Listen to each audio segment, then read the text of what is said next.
Amén. Dios bendiga a todos los corazones que están aquí presentes. Dios bendiga a los corazones que están escuchando a través de las redes sociales. Que la gloria y la honra sea para nuestro Dios. Amén. Amén. ¿Cómo se siente, iglesia? Bendecida se siente la iglesia. Muy bien, dice el hermano Héctor que está bendecido. ¿Cómo se siente el pueblo de Dios? Bendecido. Amén. Muy bien, excelente. Gloria al Señor. Como lo pudimos haber visto, amados hermanos, tal vez en la publicidad, el mensaje de esta mañana, que con la ayuda del Señor vamos a recibir de parte de Él, se ha titulado Vida Emocional. ¿Cómo? Vida emocional. Es un área muy importante en nuestra vida. En este trimestre hemos hablado de que somos bendecidos. ¿Qué es lo que somos? Bendecidos. Amén. Y cómo Dios bendice cada una de las áreas de nuestras vidas. Y ahora vamos a hablar un poco de la vida emocional. ¿Cuántos están listos para recibir palabra del Señor? Amén.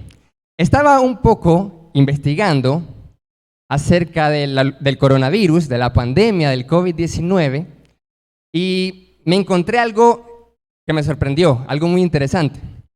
Encontré que el año pasado, en el 2020, en Japón, se quitaron la vida más personas de las que murieron por coronavirus. ¿Cómo es posible eso? Hay más muertes en Japón por suicidios que por COVID-19, que por la pandemia. Y uno se pregunta, ¿cómo es posible? Realmente, ahorita hablamos mucho de la pandemia, pero la muerte siempre ha existido, ¿no es así?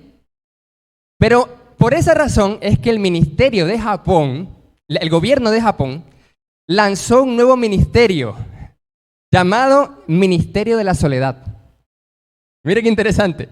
El Ministerio de la Soledad para combatir la lacra del pueblo nipón. Por la cultura, por cómo es Japón realmente, las personas no tienen esa cultura como la latina, que somos bien un amor, somos bien cariñosos, un saludo, un abrazo, un beso, como usted lo quiera. Todos nos saludamos genial, alegre, tenemos ese espíritu.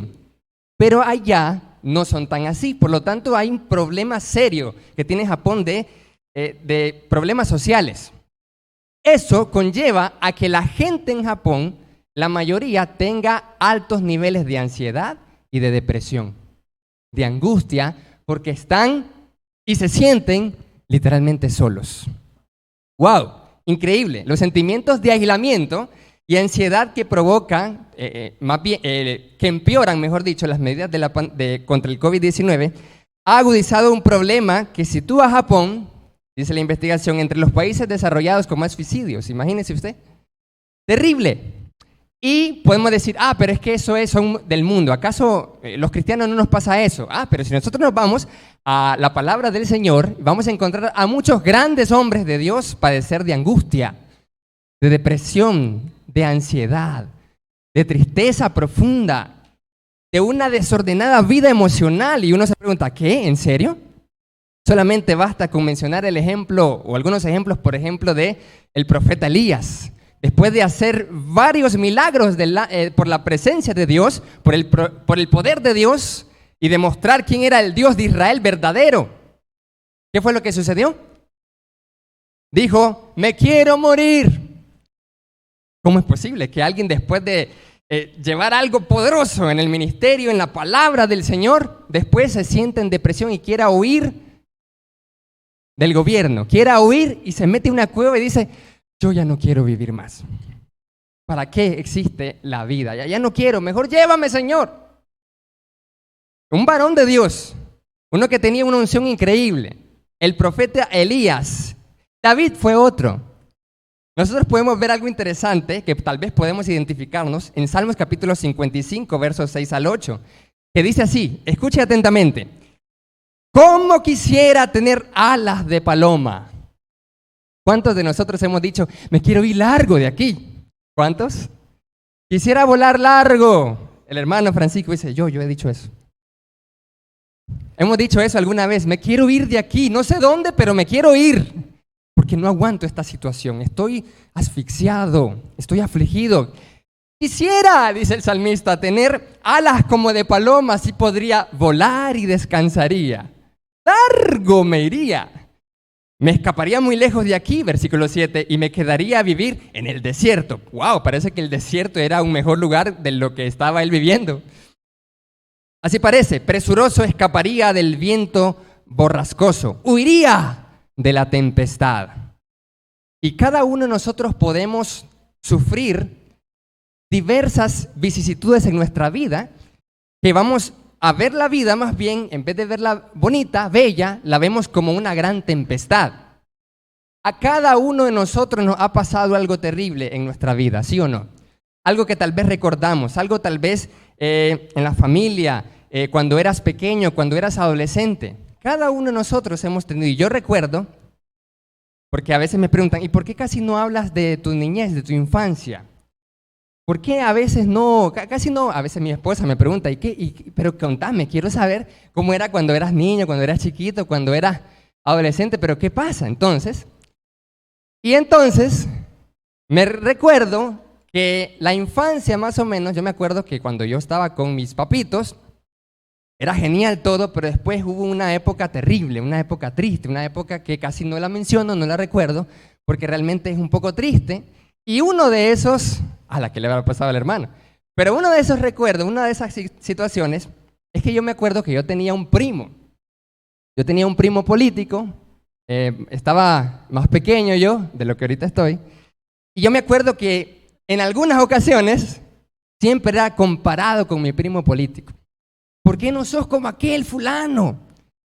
Que no tenés iniciativa. Siempre yo recordaba eso. Y sí, no tenía iniciativa. Y entonces comparándome una y otra, entonces yo recuerdo que eso logró afectarme durante varios años. Entonces yo me sentía acomplejado, yo me sentía que no era suficiente. ¿Cuántos se han sentido insuficientes en la vida? Amén. ¿Cuántos han sentido que no pueden agradar a un padre, a una madre, que quiere agradar a un tío o una tía y nunca es suficiente porque nunca está satisfecho? A veces vivimos etapas así y seguía la comparación y nunca podía ser suficiente porque siempre el prójimo era más astuto, más vivo, con iniciativa, más desenvuelto, más chispa, como dicen, pero uno bien lento, lentísimo de viaje. Y eso es terrible porque cuando uno es niño, cuidado entonces con los niños, y ahorita que voy a ser papá, terrible, una gran responsabilidad, una gran bendición, es cierto. Aquí está mi bendición, dicen las madres. Los padres también. Entonces, es una gran responsabilidad y tengo ese reto. ¿Por qué? Porque los niños y los adolescentes son bien moldeables y si lo que uno le dice lo puede marcar por el resto de la vida, ¿sí o no? Yo recuerdo que esas etapas me marcaron y eso a muchos de nosotros nos marca para luego tener una determinada vida emocional ya estando grandes. Y muchas veces nosotros ya estando grandes podemos sentirnos insuficientes, podemos sentirnos que no somos amados, que no somos queridos, que no somos apreciados. Podemos sentir ese desorden, esa inseguridad. Y ya me han dicho varios hermanos, hermano Luis, usted necesita ser más seguro, ¿qué le pasa? Y eso lo podemos arrastrar desde pequeños. Y si nuestra vida emocional está afectada, hay complejos de inferioridad, lo cual conlleva a poder creernos más para tratar de sentirnos bien. Las demás áreas de nuestra vida pueden perder bendiciones de que vienen de lo alto. Si nuestra vida emocional no es correctamente administrada y desarrollada para recibir la bendición de Dios, las demás áreas de nuestra vida van a tener obstáculo también. Entonces, por eso, la palabra de Dios nos dice en Proverbios capítulo 4, y vamos a Proverbios, en el capítulo 4, versículo 23, que es un texto famoso, que dice así, Proverbios capítulo 4, verso 23 así. En el corazón están los pensamientos y las emociones. Ahí está. ¿Pero qué dice Proverbios 4, 23? Sobre toda cosa guardada, guarda tu corazón, porque de él mana la vida. Palabra de Dios. Amén. Sobre toda cosa guardada, la palabra guardada en hebreo se puede traducir como centinela, guarda, vigía, alguien que está en una cárcel vigilando, que está pendiente. Entonces esa misma palabra, sobre toda cosa guardada, sobre toda cosa vigilada, colócate tú como un centinela de tu corazón. ¿Por qué la palabra de Dios habla de guardar el corazón, de vigilarlo, de ser centinela? La palabra nos dice que contamina al hombre todo lo que sale de él, porque del corazón sale todo lo malo y todo el pecado. ¿Pero por qué salió de ahí? Porque una vez entró. Entonces la palabra nos dice, tu corazón, que ahí están los pensamientos, ahí están las emociones, debes de guardarlo, debes de cuidarlo, porque ahí puede entrar el no sirves, el no eres suficiente, el no puedes, el ¿por qué no tienes iniciativa como tu primo? ¿Por qué no puedes hacer las cosas bien? Mira el otro, mira la otra. Siempre es mejor que tú, siempre. Ahí entra. Y entran los pensamientos negativos, entran las ideas falsas del mundo que muchas veces, sin quererlo, probablemente, sin tener la mala intención, nuestros padres nos han metido esas ideas, sin quererlo. Como dice el apóstol Pedro, que nosotros hemos recibido una herencia terrible, pecaminosa de nuestros padres, y no como pecado original, sino por todas las costumbres, por un espacio cultural que también está en nuestra familia, que es la cultura del mundo. Ahí se viene la idea entonces de cada uno de nosotros. Y comenzamos a recibir esa información en el corazón, lo cual genera emociones negativas, pesimistas, noches en las que usted no puede dormir por todas sus creencias, lo cual afecta la fe. Está en angustia, está atribulado. Por ende, amados hermanos, como en el corazón están los pensamientos y las emociones, debemos manejar las emociones del corazón correctamente, y eso es prioridad. Eso es prioridad. No podemos dejar esto como un tema menor. No es así, porque si nuestra vida emocional está afectada, las demás áreas pueden estar afectadas. La palabra de Dios entonces nos dice que debemos de guardar el corazón. Pero nosotros, ¿qué podemos hacer? Aquí les quiero dar algunas estrategias antes de pasar al otro punto. Algunas estrategias para que usted diga, bueno, ¿qué puedo hacer cuando yo me sienta mal, cuando me sienta con negatividad? Es que a mí me dicen que yo soy negativo o pesimista o siempre miro el lado malo de las cosas. ¿Qué puedo hacer?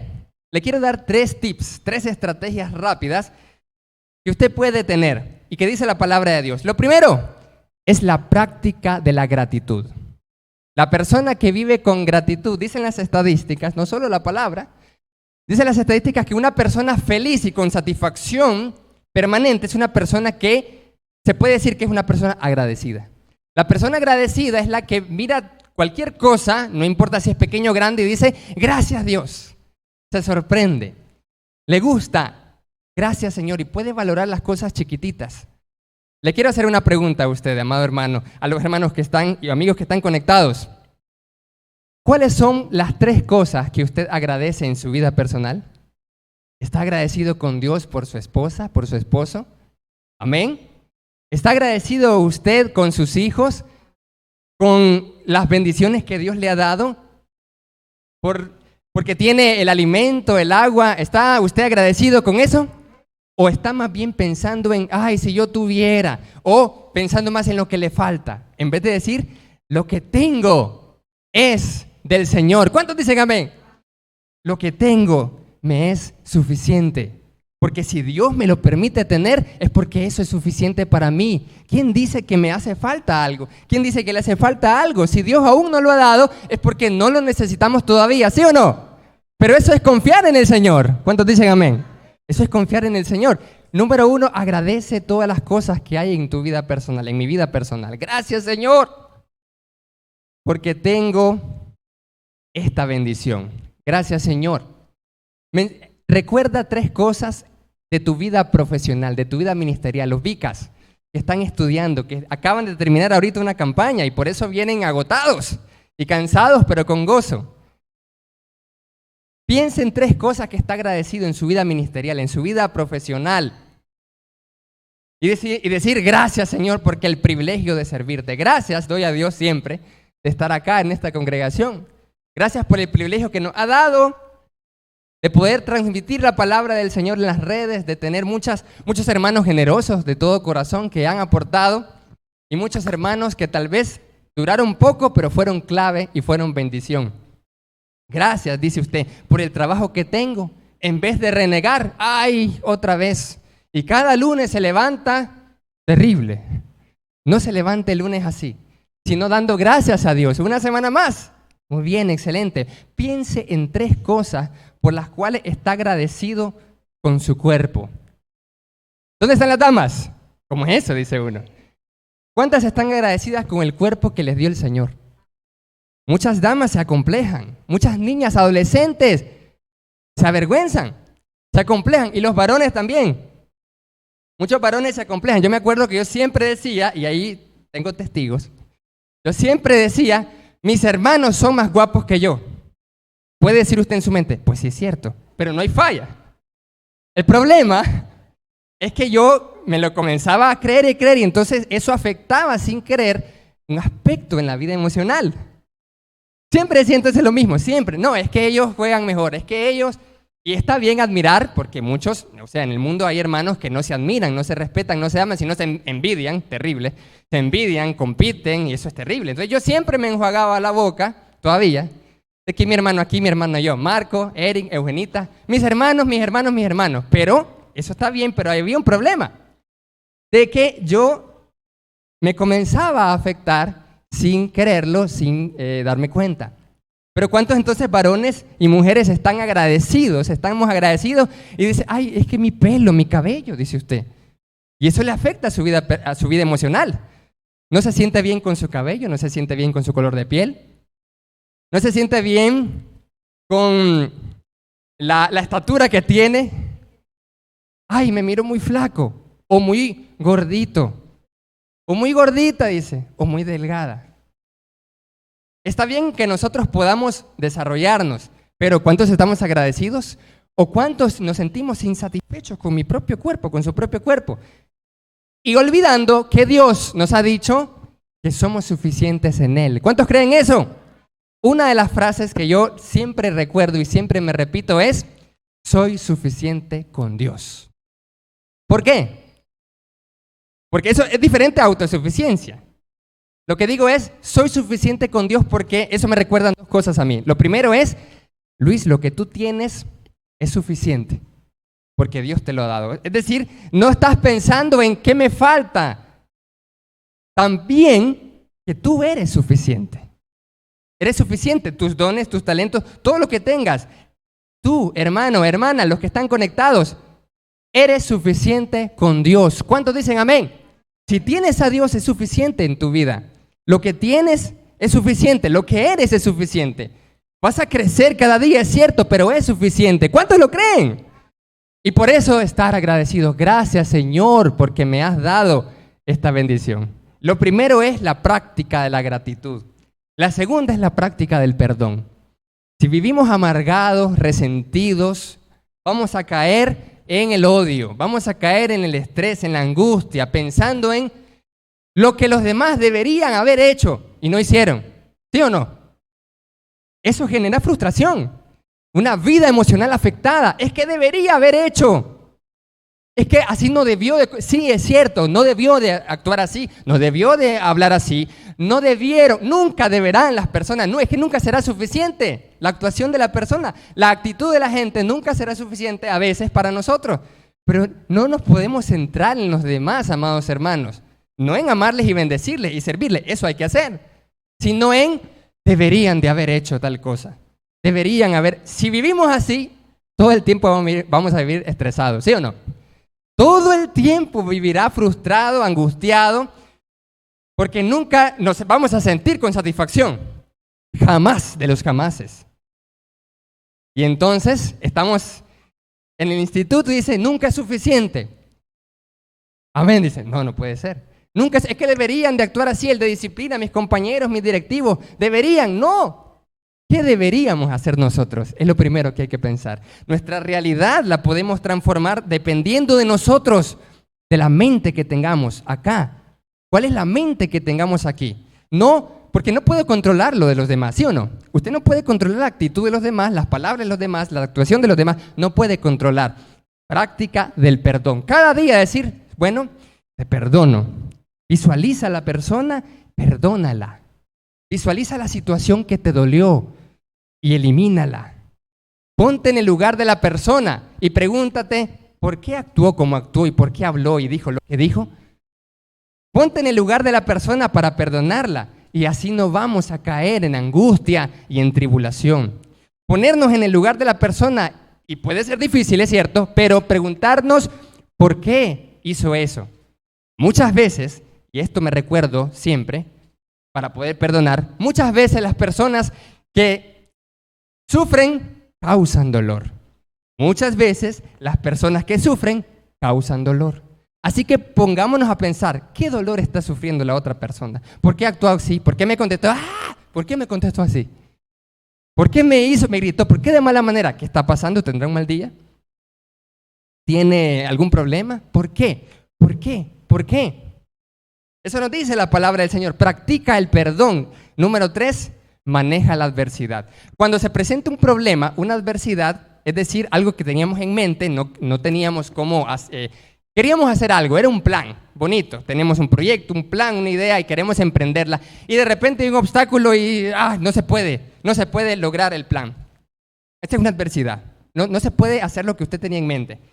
Nosotros podemos responder a eso de una de 3 formas. La primera, obsesionándonos. Comienza usted a tratar de resolver las cosas. No, ¿cómo? Yo voy a resolver esto. Y comienza a meter, a gestionar, a hacer todo lo posible y hasta lo imposible, según usted, para poder resolver la situación y se obsesiona y se obsesiona. Le quita la paz, mire.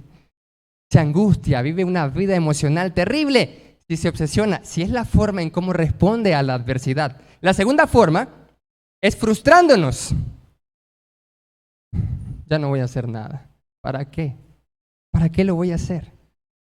Era mejor dejarlo. Ya me habían dicho que mejor no hiciera nada. Tenían razón y se frustra y cae en una depresión. Se dice que cuando uno está triste o desanimado por unos cuantos días es normal, es una pequeña alteración del estado de ánimo, pero cuando eso dura semanas, meses, años, es una depresión. Y le afecta en su alimentación, en su vida, en su trabajo, en todas las áreas de su vida. Y se desanima y se aparta de Dios. Y puede apartarse del Señor si cae en una depresión. Y puede ser una depresión evidente o vivir una vida de depresión y pareciera que no fuera así. Y usted tal vez ni se da cuenta que vive una depresión, pero está angustiado en su vida y ante los demás puede estar bien y vivir una vida de depresión. Eso genera la frustración. Pero lo tercero que podemos hacer ante la adversidad es convertir, ojo con esto, convierta cada problema en un proyecto. ¿Cómo así? Convierta cada problema en un proyecto. ¿Qué es un proyecto? Por definición, un proyecto es la solución a un problema. Es la solución a una necesidad. Cada problema que se le presente lo convierte en un proyecto y dice, bueno, y fue lo que hicimos acá. Aquí nosotros teníamos un plan genial con los asignados. Y de repente entonces ese plan no llegó a ser exitoso. ¿Qué hubiera pasado? Frustración. No hagamos nada mejor entonces. Qué buenas ideas las que me había dado el hermano Héctor. Y la Amy también. Y Sarita. Pero ya no lo vamos a poder hacer. Frustración. O obsesión. No, es que tienen que mandarnos otra vez. Error. Proyecto. Bueno, ni modo. Gracias a Dios, porque por lo menos tenemos aquí los domingos. Pero ahora convirtamos esta oportunidad en proyecto. Y comencé entonces a hablarle a algunos hermanos del staff. Hermanos del staff, hagamos esto. ¿Por qué no lo hagamos?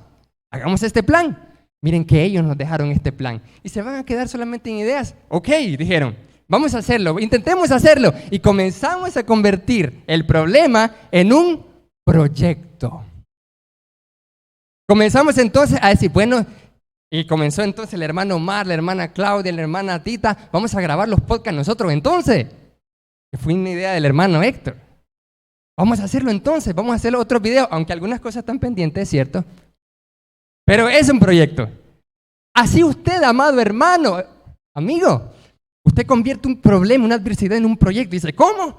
Vamos a ver esto entonces. Esta es una oportunidad para que usted pruebe de qué está hecho.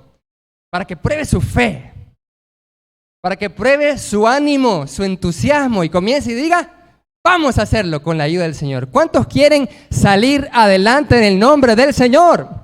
Amén, con un amén fuerte. Pero a veces la tribulación es tan grande que ni agradeciendo, ni perdonando, ni manejando esta tribulación en formas de proyectos puede ser suficiente. ¿En serio? ¿Acaso en la palabra de Dios hay alguien que tenía conocimiento, que tenía una fe inquebrantable, que tenía más de los ejemplos que hemos mencionado, que tenía a Cristo Jesús y una gran comisión? ¿Le pasó algo así? Sí, efectivamente. Al apóstol San Pablo. Al apóstol Pablo le pasó esto. Sí, el gran apóstol Pablo, con todo su conocimiento, con toda su experiencia, con sus obras, con muchas iglesias plantadas, organizadas, con ancianos y todo. Sí, le pasó eso al mismísimo apóstol Pablo. Entonces dice, con razón. Si al apóstol Pablo le pasó eso, y ay, ¿qué voy a hacer conmigo? Un mortal. Peor va a ser. Pero mire lo que le pasó al apóstol Pablo.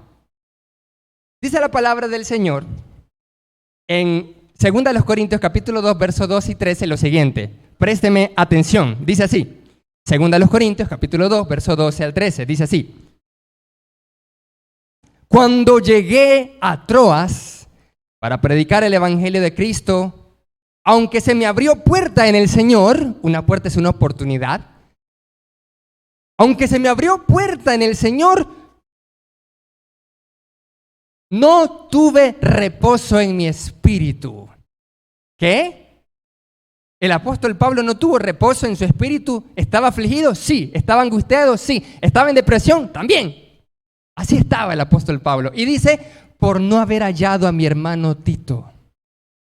Así, despidiéndome de ellos, partí de Macedonia. ¿Qué? Se perdió de predicar el evangelio. Y usted se pregunta ahorita, ¿y cuántas almas no se bautizaron? Un montón.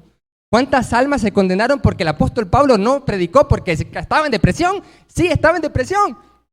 Porque él venía de una tribulación terrible. Él había pasado por Éfeso y había hecho muchos milagros, mucha predicación de la palabra. Después hubo una situación terrible. Le dijeron, él se quería presentar ante el teatro, delante de la multitud. Le dijeron que no lo hagas, por favor, no. Entonces él se tuvo que ir. Después, en Macedonia también hubo otro problema, porque dice la palabra en Hechos 19 y 20, que le acechaban los judíos, gente mala y perversa. Recuerdo siempre esa oración, líbranos de la gente mala y perversa, porque no es de todos la fe. Gente mala y perversa, los judíos le acechaban y él se tuvo que ir por otro lado. Llega a Troas, angustiado, afligido, pero él confiesa, mire qué cosa, él confiesa que él tenía una puerta abierta del Señor. Eso me recuerda a lo que dice Jesús en Apocalipsis. He aquí, yo te he dado una puerta abierta que nadie cierra, porque, ¿quién lo dice? El que abre y nadie cierra, y cierra y nadie abre.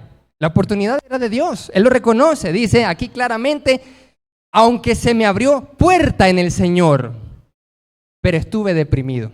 Estuve angustiado, estuve desanimado, no quise predicar más, no quise. ¿Cuántas veces hemos dejado de hacer el trabajo, el ministerio, o tal vez en su negocio, ha dejado de vender más, ha dejado de hacer lo que tenía en su corazón y tal vez era una bendición de Dios? Ojo, tal vez era un proyecto de Dios, era una puerta abierta en el Señor y usted la ha perdido porque se desanimó, porque se desalentó. ¿Cuántos de nosotros hemos perdido oportunidades grandiosas? Hermanos, no pierda la oportunidad del Señor. Puede porque estemos en desánimo, en depresión, digamos, yo voy a abandonar esto. Los vicas, no abandonen la obra del Señor. Es cierto que en Vica uno puede desalentarse, uno puede desanimarse, uno puede decir, me voy de aquí. Terrible. ¿Sí o no? Me voy, porque ya no aguanto esta presión. Terrible. Uno puede desalentarse. Puede deprimirse y decir, hasta aquí llego, me quiero rendir, ya no más. Yo me acuerdo que yo me iba a rendir en Vica. En el primer año, después fui a vacaciones y no quería volver porque mi predicador Mi predicador me dijo, te voy a dar 500 córdobas al mes para que puedas apoyar aquí la palabra, pero salirte de Vica. ¿Qué? Ahorita ya grande ya entiendo la jugada. ¿Qué? Y no le hice caso, por supuesto. Pero yo me iba a salir. No se salga, hermano de Vica, no se salga. Siga así, continúe, porque no se pierda una puerta en el Señor por la depresión, por el desánimo. Y usted, hermano, dice, yo quiero emprender un negocio, quiero emprender un trabajo, quiero crecer, quiero estar en el ministerio, en la obra del Señor. Lo que usted tenga que sea del Señor, sí, ojo, porque aquí habla Pablo de la puerta en el Señor, no la puerta del diablo. Cuidado, y usted vaya, yo quiero hacer esto y es del diablo la puerta. Nada que ver. Que la puerta no sea del diablo, la puerta sea del Señor. Una puerta en el Señor y tiene que entrar por ahí. Pero el apóstol Pablo se perdió una puerta en el Señor. ¿Por qué? Estaba desanimado. ¿Pero por qué? Esto es lo que más me sorprende. No haber hallado a mi hermano Tito. ¿Qué? Un apóstol Pablo con conocimiento, experiencia, madurez, trayectoria y todo lo demás se desanimó y se desalentó y no predicó y se fue a otro lado porque no encontró a Tito, así como lo oye. Tito era un hermano, un hijo espiritual en quien Pablo confiaba, en quien Pablo podía decir, venite Tito, te voy a contar las cosas, oíme. Esto fue lo que me pasó, mira, fíjate, en serio. Pero no lo encontró. Hermanos, Pablo necesitaba un Tito para alentarlo otra vez. Los líderes, los predicadores, necesitamos un Tito para alentarnos, porque esto puede ser difícil, esto puede ser duro, porque a veces nosotros estamos en la palabra predicando y nos preguntamos, ¿será que vale la pena lo que estoy haciendo?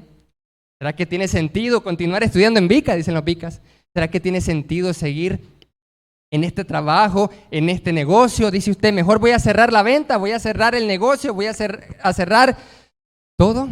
¿Qué voy a hacer? ¿Necesito un Tito? Sí, usted necesita un Tito, amado hermano, porque Pablo necesitó un Tito también. Pero ¿contamos con un Tito? A veces en las iglesias no hay confianza y no encontramos a nadie porque sentimos que nos van a juzgar. Sentimos que nos van a despreciar. Uy, si le cuento a alguien, ni quiera Dios, lo riega. Si le cuento a alguien que estoy desalentado, me van a decir, sos débil. No has orado mucho. De seguro estás de carnal. Y no, hasta el apóstol Pablo necesitó a alguien que lo escuchara. Y como no encontró a ese alguien llamado Tito, no predicó. ¡Wow! ¡Qué increíble! Necesitamos a alguien, amado hermano, que nos diga, tú lo estás haciendo bien. Sigue así, no te rindas.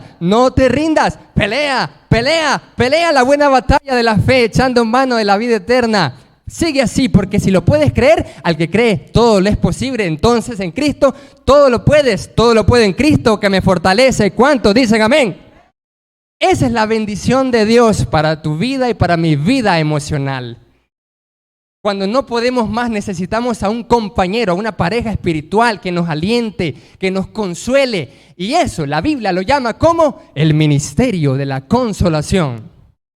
Dice el apóstol Pablo, les consolamos en medio de la tribulación, así como nosotros hemos sido consolados de parte del Señor en medio de la tribulación. Y con la misma consolación que hemos sido consolados, los vamos a consolar a ustedes. ¿Cuántos dicen amén? Ese es el ministerio de la consolación. Nosotros tenemos al Espíritu Santo, que es el paracleto, el consolador. Y la palabra consolador o consolación viene del latín consolus, que significa estar a la par del que está solo. Los japoneses necesitan al Espíritu, ¿sí o no? Los nipones necesitan el ministerio de la consolación. Ellos lo llaman ministerio de la soledad. Pero la palabra habla del ministerio de consolación desde hace rato. Hasta ahora, hasta que miran que el número de suicidios en Japón por la depresión, por la desconsolación es grande, vamos a hacer algo entonces. Vamos a poner un ministerio de la soledad. Cuando la palabra ya había hablado desde hace rato que en la iglesia debe existir un ministerio de la consolación, donde cada uno de nosotros se porte como un Tito hacia un apóstol Pablo, que le diga lo que le dijo en 2 Corintios, capítulo 7, versículos 5 al 9. Oiga lo que dice el apóstol Pablo, segunda de los Corintios, capítulo 7, versos 5 al 9. Dice así: porque de cierto cuando vinimos a Macedonia, ningún reposo tuvo nuestro cuerpo. Qué atribulado que estaba Pablo. Sino que en todo fuimos atribulados, de fuera conflictos, de dentro temores. Oiga, el apóstol Pablo estaba atribulado por fuera y por dentro. Por fuera conflictos, por fuera acechanza de los judíos, terrible. Por dentro temores. ¿Cómo es posible que un gran apóstol Pablo, que ponía la mano él en un enfermo y en el nombre de Jesús se sanaba? Wow, dice, con un poder así yo nunca me voy a desanimar y no me voy de la iglesia. El mismísimo apóstol Pablo dice, por dentro tenía temores. Tenía miedo. Nosotros vamos a tener miedo. Tenemos miedo. Muchas veces tenemos miedo, ¿sí o no? ¿Cuántos dicen amén? Vamos a tener miedo, tenemos miedo. Grandes predicadores, maestros, líderes, como el apóstol Pablo va a decir, conflictos por fuera, temores por dentro, tengo miedo. Y así muchas veces nos preguntamos desde el año pasado, cuando estábamos transmitiendo y de repente, ¿será que vale la pena lo que estamos haciendo? ¿Será que tiene sentido o no tiene sentido? ¿Vale la pena lo que estoy haciendo? Dice usted, ¿vale la pena? ¿Tiene sentido o no tiene sentido? ¿Continuar o no continuar? ¿Tirar la toalla o seguir hasta acá? Seguir y seguir. Pero Dios, ahí está la buena noticia y esta es la bendición para cada uno de nosotros. ¿Cuántos quieren recibir la bendición en su vida emocional? Díganme, amén. Pero Dios, que consuela a los humildes, nos consoló con la venida de Tito. Tito vino y nos consoló. ¿Qué tanto necesitaba Tito? Bastante.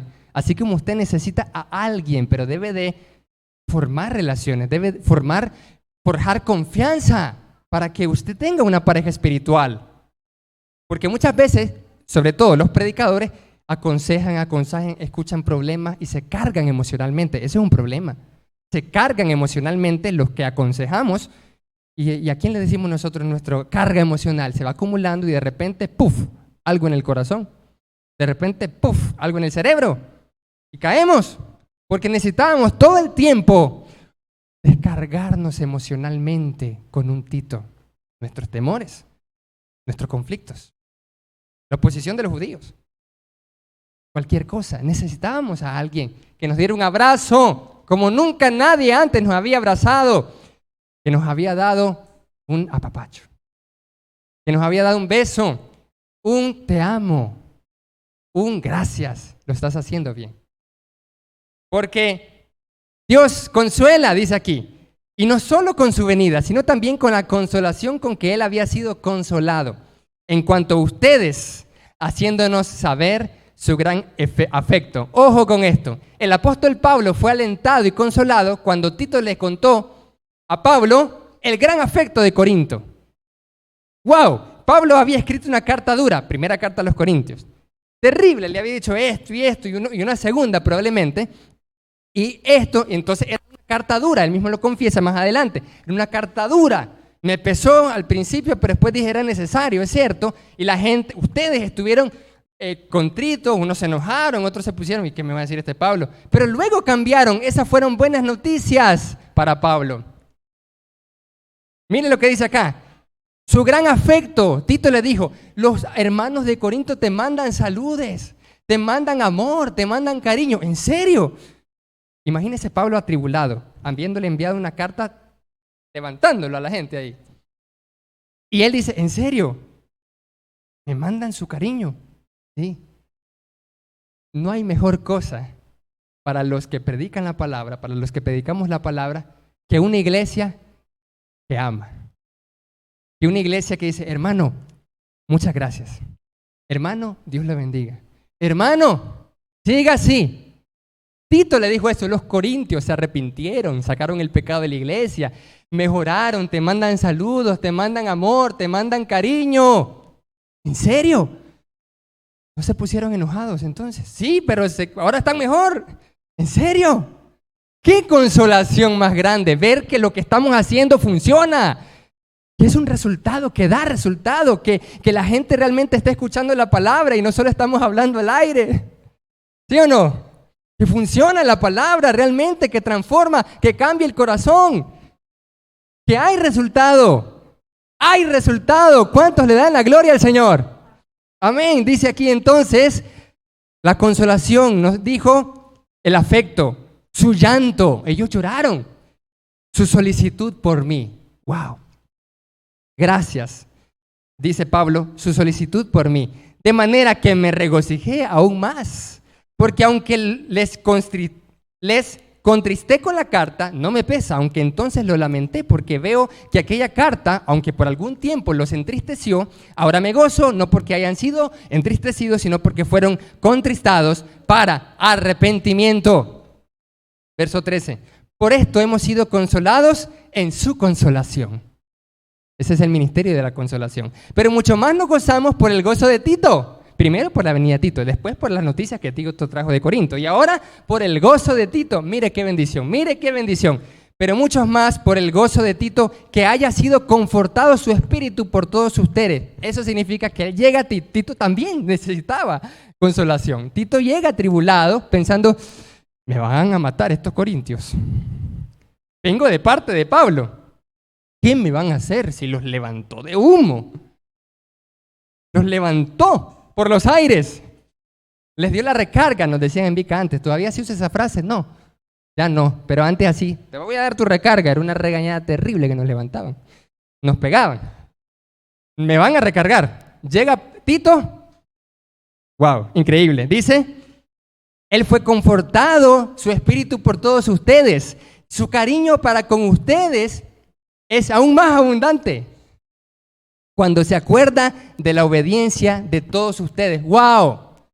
Tito llega y él recuerda cómo la iglesia obedece a la palabra llevada por Tito. Esa es una bendición, en serio. Uno trabaja con personas, con los del staff, con equipo, y entonces le dice, mire hermano, ¿le gustaría? Sí, está bien, ¿le gustaría involucrarse? ¿Le gustaría? Y que hagan las cosas al pie de la letra. Mire, qué bendición. Es una obediencia, dice, y eso llena de gozo, alegría. Pero qué terrible y qué triste, hermanos rebeldes, apáticos, que no se involucran, que no les interesa nada. Que dicen, mire hermano, ¿le gustaría? Sí, está bien, no hay falla. Y después, ya entonces, es que lo que pasa es que tal cosa, y con una actitud fea. Pero dice aquí la palabra, la obediencia de todos ustedes, de cómo lo recibieron, con temor y temblor. ¿Qué? Recibieron a Tito con temor y temblor, con gran respeto. Eso consuela a un ministro, a un predicador, de la actitud de los hermanos, del equipo de trabajo, de cómo son, de que dicen, aquí estamos, lo estamos apoyando, lo estamos bendiciendo, gloria al Señor por eso. Eso consuela, eso alienta, eso anima, eso ayuda a seguir adelante. Y todos nosotros, amados hermanos, necesitamos un Tito, necesitamos recibir una bendición al alma. Eso necesitamos todos. ¿Cuántos quieren recibir hoy, en esta mañana, una bendición al alma? Díganme amén. Levante la mano los que quieren recibir bendición en el alma. ¿Cuántos necesitan bendición en el alma? Amén. Bendición a cada uno de nosotros. ¿Cuántos se acuerdan de Balaam? Balaam el profeta. Él fue contratado para maldecir al pueblo. Dijo Dios, no vayas con ellos. Él fue, él dijo, voy a ir. Y comienza la burra de él a detenerse. Y entonces le pegó 3 veces. Y en eso pasa algo chistoso. Le dice, ¿por qué me pega? Porque no avanzás. ¿Y qué sucede? ¿Por qué me pegas? Le dice la burra. Y él estaba tan embrutecido que no se daba cuenta que la burra lo estaba hablando. ¿Qué pasa? ¿Qué sucede? Es que no me estás pegando. Yo nunca te he hecho nada malo. Y le dice, ¿saben lo que le dice Balaam? Tenés razón. Tenés razón, le dijo. No se daba cuenta que la burra le estaba hablando. Aparece el ángel. Y le dice, ¿por qué le pegas a la burra 3 veces? Yo soy el que, si ella no se detiene, te mato a ti. Y a ella la dejo con vida. ¡Qué terrible! Señor, no sabía que eras tú. Si no quieres que yo vaya, no iré. No, está bien, vas a ir. Pero vas a bendecir a mi pueblo. ¿Cuántos quieren recibir una bendición? Oiga la bendición que dio Balaán al pueblo de Israel. Y ahora nosotros somos el Israel espiritual. Y esta palabra va para cada uno de nosotros. Porque la consolación, el ministerio de consolación es de escuchar y recibir bendición. ¿Cuántos quieren escuchar y recibir bendición en esta mañana? Para que su corazón sea consolado, para que su mente, su espíritu sea fortalecido, para que usted sepa que no está solo. Hermano, no estás solo, no estás sola. Para nada, estás con el Señor. Amén. Estás con la familia de Dios. Y la bendición de Dios que expresó Balaán, dice así: Balac, rey de Moab, me trajo de los cerros de Arabia para maldecir a los israelitas y para condenarlos. Pero no puedo oponerme a lo que Dios me dijo. No maldigas a mi pueblo y no lo condenes. La iglesia es el pueblo de Dios. Amén. No puede ser condenada. La palabra nos dice, Dios no es como nosotros, no dice mentira alguna, ni cambia de parecer. Dios cumple lo que promete. Dios me ordenó bendecir a su pueblo. Él así lo mandó y no puedo evitarlo, dice Balaán. ¿Cuántos reciben esta palabra? Dios me ha mandado, dice Balaán, a bendecir a su pueblo. ¿Cuántos quieren bendición de Dios? Quieren consolación, quieren paz, quieren salud emocional, no quieren tristeza. Ahora sí, de todas las noches no puedo dormir, necesito medicación, necesito algo porque no puedo dormir, porque estoy angustiado y afligido. Necesito un Tito, convirtámonos en Tito nosotros. Necesito palabra de bendición. Y dice acá, protección divina, dice el profeta Balaán. No hay brujería que funcione contra el pueblo de Dios. ¿Cuántos tienen miedo a veces de que le echen brujería? Nada que ver. Dice, no hay brujería que funcione contra el pueblo de Dios. Miren todo lo bueno que Dios ha hecho por él. Y también la bendición genera reconocimiento y elogio. Qué bonitas tiendas de campaña. Todo eso es la bendición de Balaam. Qué bonitas tiendas de campaña tienen ustedes, los israelitas. Qué hermoso es tu campamento, pueblo de Israel. Así Dios nos dice a cada uno de nosotros. Qué hermosa iglesia de Cristo, la familia de Dios en Inotepe Centro. ¿Cuántos dicen amén? Iglesia hermosa, pueblo hermoso de Dios. Gracias damos a Dios y hoy en esta mañana bendecimos a todos esos padres esforzados por sus hijos, los trabajadores, las madres que han luchado todo este tiempo por sus hijos. Gracias, a veces no damos gracias, porque suponemos que las cosas se dan así, pero no. El ministerio de consolación es decir, gracias madre, gracias papá, gracias papitos, le digo yo a mis papitos, por todo lo que han hecho, porque ha valido la pena con la ayuda del Señor. Gracias, le dice usted a su mamá, gracias por todo. Gracias a todos los esposos y las esposas, gracias por todo su esfuerzo, no se rindan. Gracias a los picas que llevaron el evangelio en Sébaco, ¿sí o no? Gracias por eso. Su trabajo no es en vano. Gloria al Señor. Esa es la bendición de Dios. Amados hermanos, sintámonos fortalecidos con esta palabra de consolación.